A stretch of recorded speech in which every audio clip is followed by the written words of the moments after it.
Hola, poéticos y poéticas. Sí, sigo sin tener mi barba, ya regresará. Y también, bueno, pido una disculpa porque estoy escuchando un terrible ruido allá afuera de cortadora de césped. No sé si se vaya a escuchar en el video. Yo espero que no, pero lo más seguro es que sí se escuche. Solo que si no grabo en otro momento, puede que nos quedemos otra semana sin video, como ya nos pasó anteriormente. Y no quiero eso. Así que, bueno, vamos a chutarnos un ratito y vamos a concentrarnos en mi hermosa voz.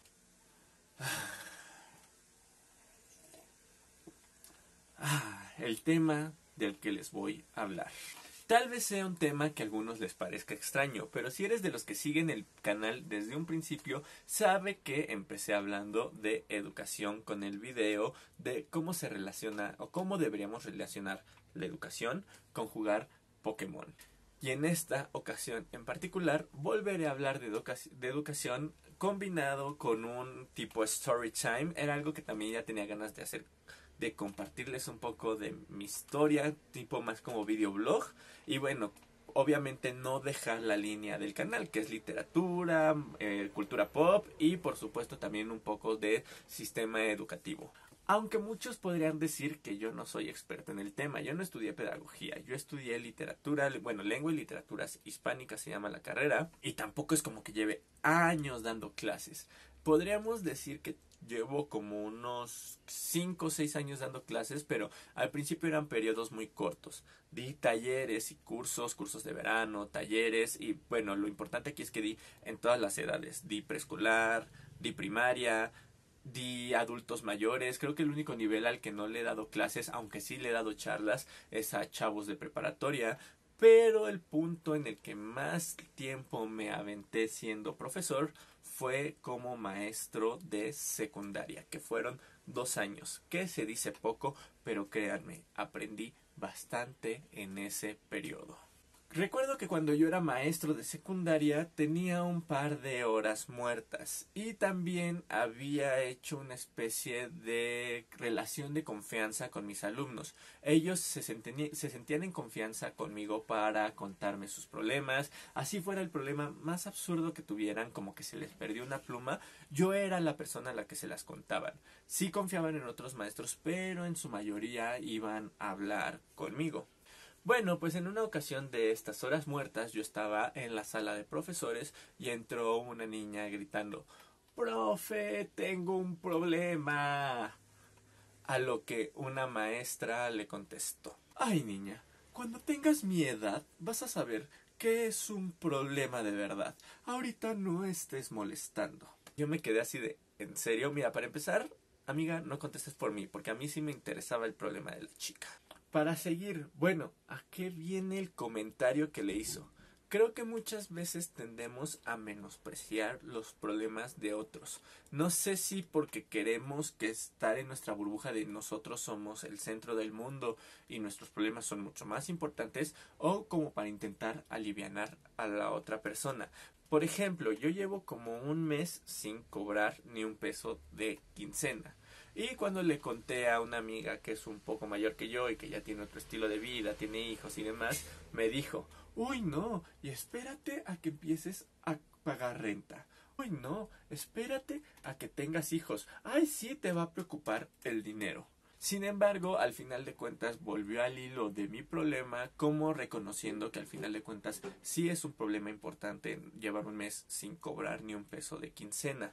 Porque al final de cuentas esos son problemas de adultos y los problemas de adultos sí son importantes, ¿cierto? Se nos olvida que cada cabeza es un mundo. Así como para mí es importante llevar un mes sin cobrar la quincena, para ella es importante saber cómo va a obtener dinero para sostener a su familia. Y así como para ella y para mí tenemos estos problemas que son importantes, para Kevin, que tiene 6 años, es importante y es el fin del mundo que Juanito, que es el niño con el que jugaba a la hora del descanso, ya no le hace caso y ya no le presta los juguetes. Y ese es su mundo y ese es el problema más importante para él. Y no podemos decir que es más importante el problema de no haber cobrado la quincena que el problema de que Juanito no te hable, porque al final de cuentas nuestro mundo es completamente aparte, nuestro mundo, cada cabeza es un mundo y cada quien tiene sus propios problemas y a veces se nos olvida que puede ser tan importante uno como el otro. En definitiva, para mí, todos los problemas que podemos tener son problemas importantes. A lo mejor sí, unos en mayor medida que otros son más preocupantes, pero todos son importantes. Sin embargo, desde mi punto de vista, a los problemas que más les deberíamos dar atención no son a los de los adultos, sino al de los adolescentes. Es una etapa en la educación mexicana que pasa entre la secundaria y la preparatoria. Es una etapa de cambios biológicos, cambios hormonales, cambios de personalidad, a la gente le empieza a salir vello donde antes no tenía, ya saben, todo esto que nos enseñan en la escuela de la adolescencia. Y de ahí radica la importancia, que es una transición entre la niñez y la adultez, y es una transición que muchas veces como personas no entendemos, lo cual la hace aún más difícil de sobrellevar. De repente ya no entendemos por qué nos dejó de interesar jugar con el Max Steel para intentar mandarle una carta a Lucía, que es la niña que nos gustó a la hora del descanso y que se sienta hasta enfrente del salón y que en mi vida le había hecho caso. De repente no entendemos por qué cuando antes no me importaba estar lleno de lodo y de comida, me importa que me haya salido un barro en la nariz o en la mejilla. Y esto es lo más importante de la época. Es un momento en el que no entendemos por qué, pero muchas veces dejamos de confiar en nuestros padres y ya no les contamos todo lo que nos pasa. Ojo, esto no es algo que pase con todo el mundo, pero sí es algo habitual y esto es lo preocupante de la época. Porque si bien dejamos de confiar en ellos, no dejamos de confiar en los adultos. Muchas veces buscamos a un tío, muchas veces buscamos a un primo más grande o a un hermano mayor o a un profesor. ¿Y qué pasa si en lugar de escuchar a este joven, en lugar de recibirlo con los brazos abiertos, tú le dices, bueno, niña, cuando tengas mi edad vas a saber que es un problema de verdad? Bueno, eso no es tan importante. Hay problemas más importantes en este mundo. Se empiezan a sentir menospreciados. Y si se empiezan a sentir menospreciados, empiezan y dejan de confiar en la gente. Caen en el abandono, dejan de platicar, buscan consejos en personas que a lo mejor no están tan experimentadas como un adulto, como puede ser el amigo o un hermano un poco más de la edad o puede ser algún vecino. Es decir, en lugar de escuchar una voz un poco más madura, empiezan a escuchar una voz igual de inmadura que ellos. Y no solo eso, sino que aparte repercute en sus emociones. Se sienten abandonados, se sienten menospreciados, se sienten ignorados, sienten que sus problemas no son tan importantes. Es una etapa, como ya dije, de una transición. No entendemos, pero de repente nos empieza a gustar una niña o un niño. Y hay cosas que también antes no entendíamos y ahora ya entendemos. Por ejemplo, recuerdo que un alumno me empezó a platicar un día sobre el divorcio de sus padres. A mí también me tocó ser hijo de padres divorciados, solo que yo tenía 3 o 4 años cuando eso sucedió y realmente no entendía bien qué estaba pasando. Este chico ya tenía 15 y por supuesto que entendía qué era lo que pasaba. Entendía, por ejemplo, que uno de los padres se iba a ir de la casa. Entendía que esto podría tener repercusiones emocionales en la familia. No solo eso, tenía un hermano pequeño. Y entendía que el hermano no entendía qué estaba pasando y que los padres, al estar tan metidos en esta onda del divorcio, no le prestaban la atención necesaria al pequeño hermano y a él mismo como joven. Aparte de todo, al parecer uno de los problemas principales eran que el padre había perdido el trabajo y entonces también no había mucho dinero. Entonces realmente la adolescencia, al ser una etapa de en medio, también suele ser complicada. A lo mejor más pequeños no entendemos cuáles son las dificultades de todo este proceso de divorcio. Vivimos en nuestra pequeña burbuja infantil y si bien entendemos que hay problemas, muchas veces no los reflexionamos del todo.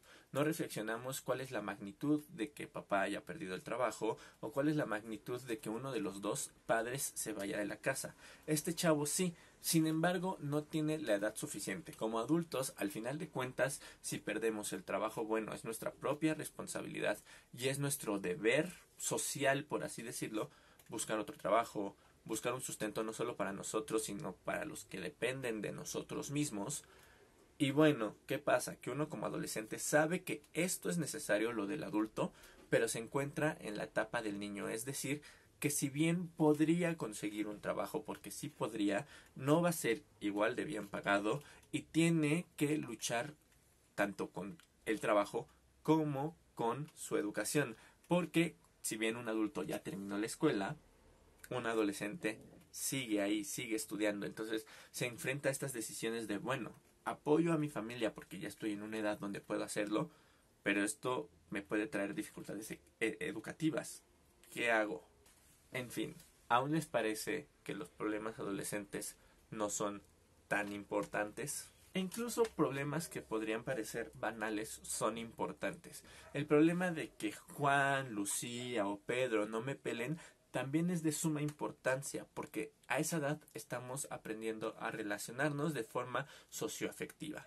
Estamos aprendiendo a tener un noviazgo, a tener una relación de pareja, y entonces, al final de cuentas, hacer algo que desconocíamos al principio y que estamos conociendo apenas y que está despertando en nosotros, también se vuelve importante porque es un conocimiento nuevo, no es de todo banal. Digo, si nosotros, como adultos, muchas veces no entendemos las relaciones socioafectivas, imagínense a un adolescente. O mejor aún, no se lo imaginen. Recuérdenlo.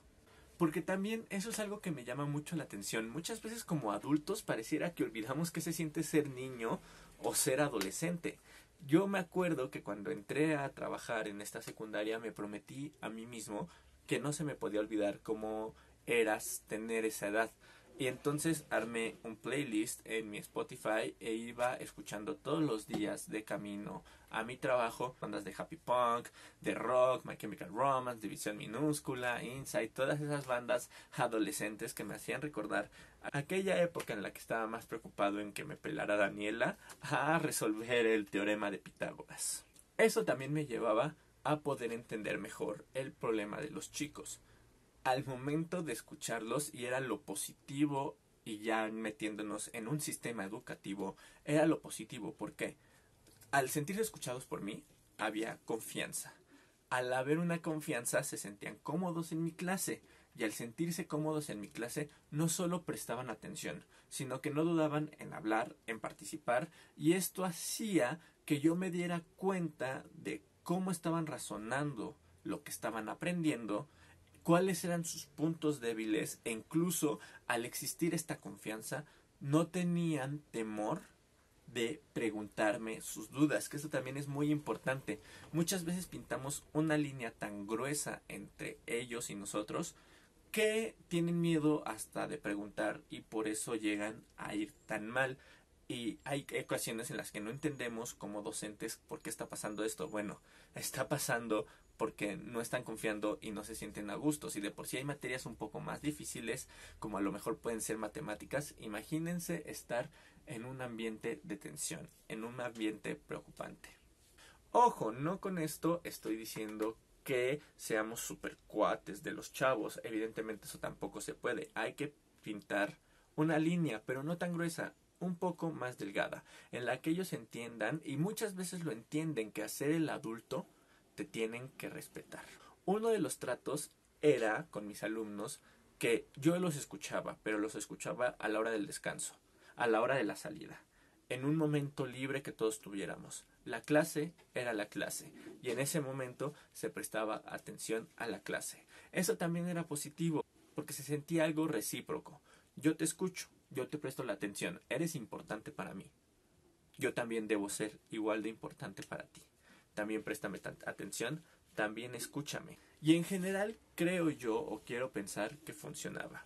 Esto también es importante. Como lo dije al principio del video, yo no soy psicólogo. Había muchas cosas en las que podía y creo que todos podemos apoyar a un joven. A lo mejor si tiene dudas sobre cómo tener una relación, a lo mejor si tiene dudas con respecto, no sé, cómo vestirse porque va a ir a una fiesta, en fin, ciertas dudas específicas donde podemos apoyarlos. Pero si tienes dudas un poco más complejas, yo lo que hacía y lo que podemos hacer todos era decirles o recomendarles que fueran a algún especialista de la salud mental. Así que, bueno, antes de cerrar el video, quiero preguntarles, ¿ustedes, a lo mejor por ahí un experto en pedagogía, creen que este método funciona? ¿Creen que tengo razón? O tal vez, igual que un adolescente, estoy exagerando. Por lo pronto, no me queda más que recomendarles que si ustedes son jóvenes, no duden en confiar en alguien mayor.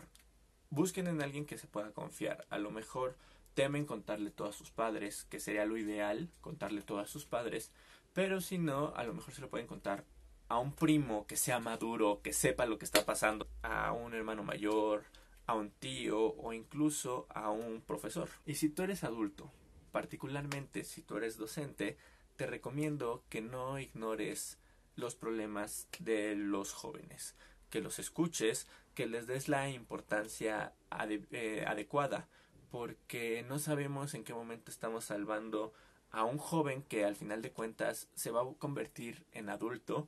No sabemos si lo escuchamos, de qué manera lo estamos salvando de una depresión, de un problema de adicciones o a lo mejor de un embarazo adolescente. Créanme, cuando hablamos con un adolescente, con un niño o con la otra persona y la escuchamos, no solo creces tú, crecen los dos. Eso es todo de mi parte, nos vemos en otra ocasión. Yo sé, me veo como el meme del señor en la patineta, pero no me importa, déjenme en paz con mi chaburruqués que a mí me gusta. Arriba los chaburrucos. Amor y paz, hermanos y hermanas.